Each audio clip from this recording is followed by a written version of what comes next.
Good evening, visitors. Welcome to the Australian War Memorial's last post ceremony. My name is Troy Clayton, and joining us today from the Royal Australian Air Force is Officer Cadet Joshua Fernandez. This evening's last post ceremony marks the 72nd anniversary of the end of the Korean War. The Korean War began on the 25th of June 1950, when the North Korean People's Army launched a large-scale offensive across the 38th parallel into South Korea. Over the next 3 years, the war would rage the length and breadth of the Korean Peninsula and would cost over 2 million lives. 21 member nations of the United Nations, including Australia, sent combat or medical units to assist South Korea maintain its sovereignty. Around 17,000 Australians served in Korea between 1950 and 1953, of which 340 were killed, over 1,500 wounded, and 30 taken prisoner. A further 16 lost their lives during armistice enforcement operations. Their names are recorded here on the Roll of Honour. This evening, we warmly welcome Group Captain Matt Cottrell, retired, representing the Air Force Association. We welcome the veterans who have served, those that are still serving, and their families that love and support them. The live stream of this ceremony is made possible by the Return and Services League of Australia and the RSL and Services Clubs Association.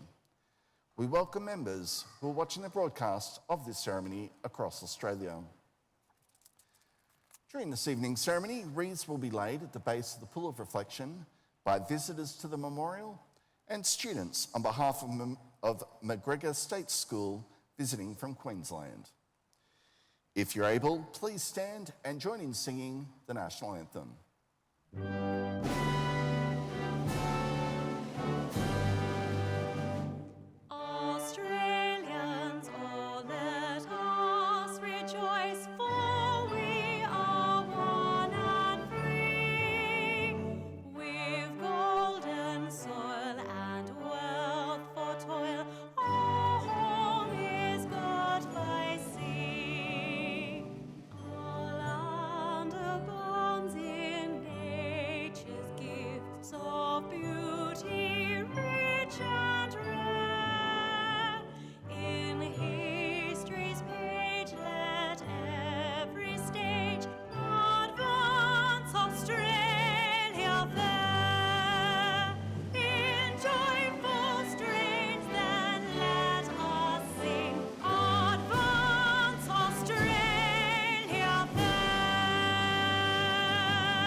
The Australian War Memorial was the vision of Charles Bean, Australia's First World War official historian. Bean landed with the Australian troops on Gallipoli and stayed with them at the front through to the end of the war. The idea of this national memorial and museum came to him at Pozières, France, in the depths of the bloody fighting of 1916. Bean's idea was that this would be a place where families and friends could mourn their loved ones buried in faraway places. It would also be a place that could help all Australians understand what these men and women had endured and what they had done for us.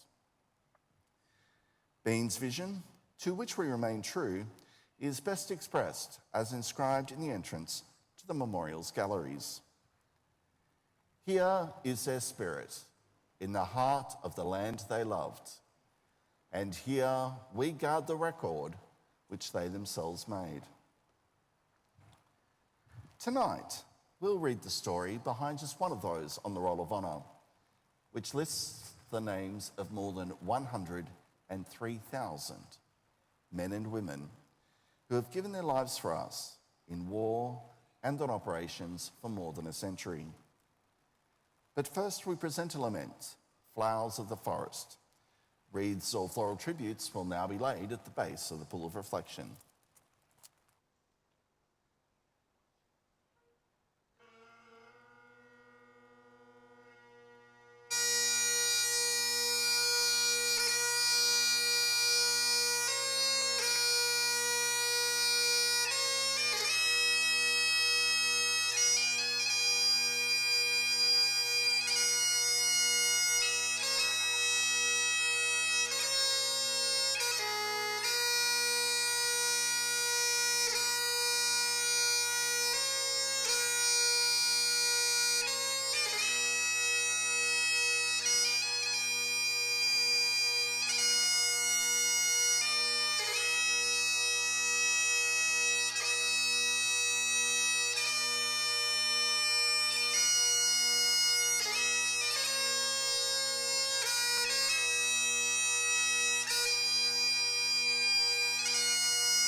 Today, we remember and pay tribute to Pilot Officer John Beverley Halley.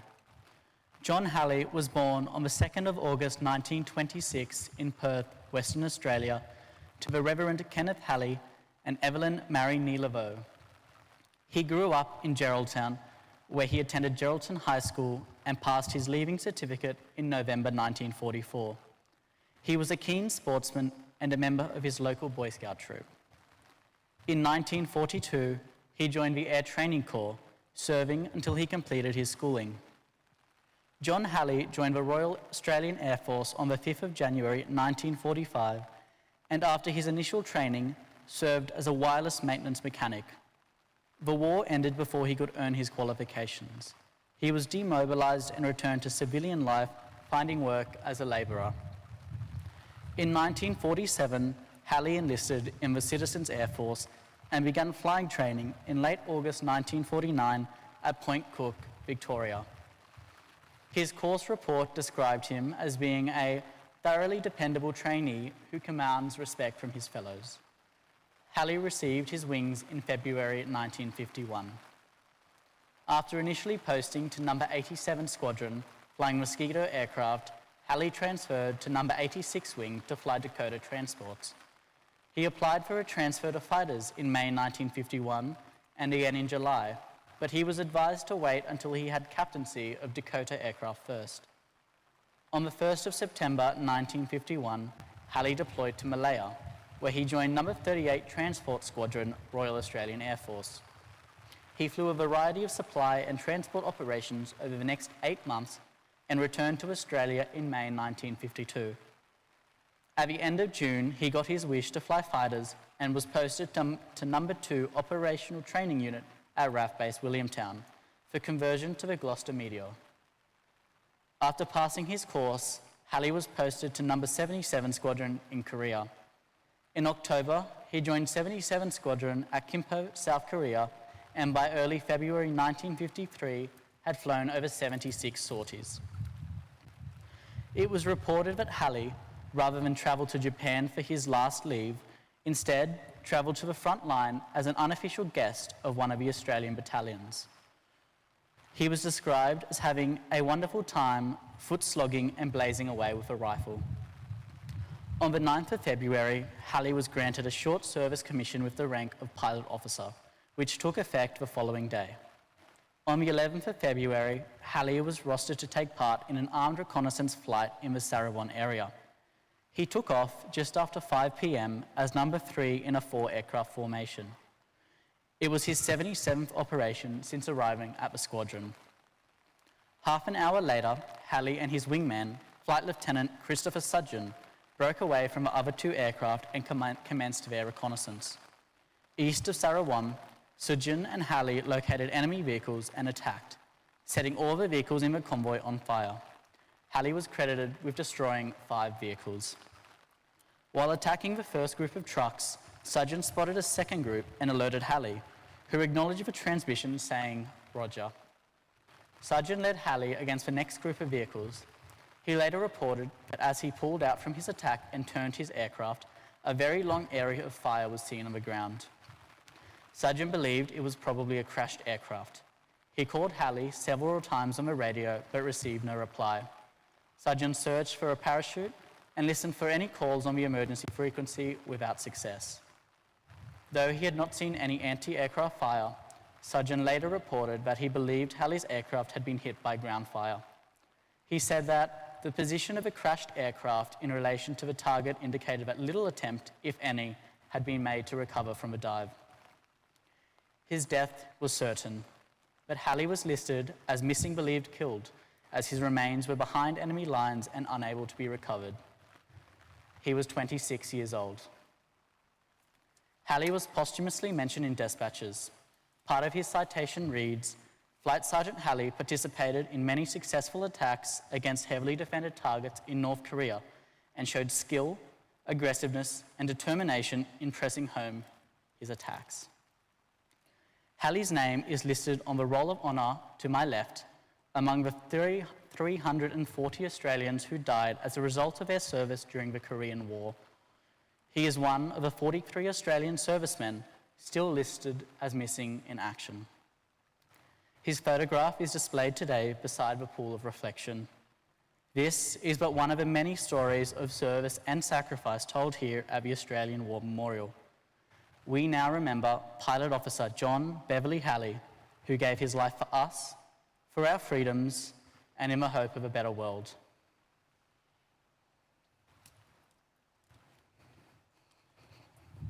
Please stand for the reading of the ode and the sounding of the last post.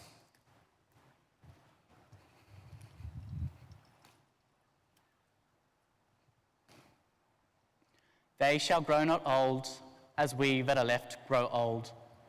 Age shall not weary them, nor the years condemn. At the going down of the sun, and in the morning, we will remember them.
Lest we forget.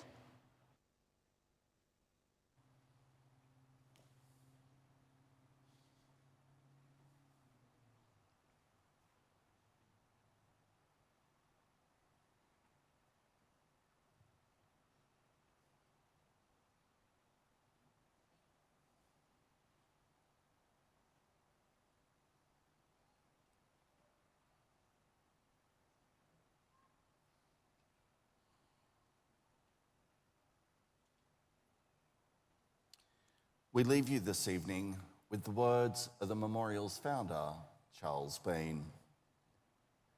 Many a man lying out there at Pozières or in the low scrub of Gallipoli, with his poor, tired senses barely working through the fever of his brain, has thought in his last moments, well, it's over.